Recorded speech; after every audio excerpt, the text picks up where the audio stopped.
இந்த ஆட்சியில் 12 நாட்கள் தான் ஆயிருக்கு பொறுப்பேற்று. அதுக்குள்ளார கடத்தல்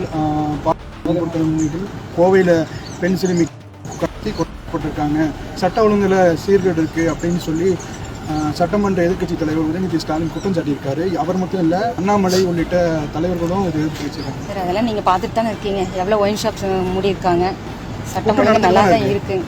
அது சொல்கிறவங்க சொல்லுவாங்க சார், உங்களுக்கு தெரியாது தான். நடக்கலைங்கிறீங்களா? உங்களுக்கு தெரியாது, நடக்கலைங்கிறீங்களா? இப்போ கோவையில் நடந்துருக்கலையா? கடந்த ஆட்சி நடந்தபோது சார் அதுக்கு அவர் தான் ஆக்ஷன் எடுப்பாருங்க. சிஎம் எவ்வளோ சீக்கிரம் ஆக்ஷன் எடுப்பாரு. இருக்கக்கூடிய பால் உற்பத்தியாளர்கள் தனியாருக்கு அதிகமாக போயிட்டு இருக்காங்க அப்படிங்கிற ஒரு தொடர்ந்து குற்றச்சாட்டு. இதுக்கு நீங்கள் என்ன பண்ண போகிறீங்க? இனிமேல் தான் சார் மீட்டிங் வச்சுட்டு உங்களுக்கு அது என்னன்னு நான் உங்களுக்கு சொல்கிறேன். கண்டிப்பாக என்ன ரிப்போர்ட்டும் உங்களுக்கு கொடுக்குறேன். கோவையில் 10 வயது சிறுமி செய்யப்பட்டிருக்காங்க, அதை பற்றி நீங்கள் என்ன கருத்து? ஏன்னா பெண்களுக்கு முன்னுரிமை கொடுக்கப்படும், பாதுகாப்பு அளிக்கப்படும் சொல்லி தாவேக்கா வாக்குறுதி அளித்து தான் ஆட்சிக்கே வந்திருக்காங்க. தளபதி ஆட்சியில் இதுமாதிரி நடக்காது.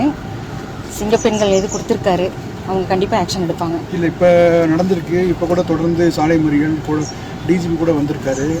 கடுமையான தண்டனைகள் அதுக்கு வழங்கப்படும். கூடிய சீக்கிரம் சிஎம் வந்து ஆக்ஷன் எடுப்பாரு.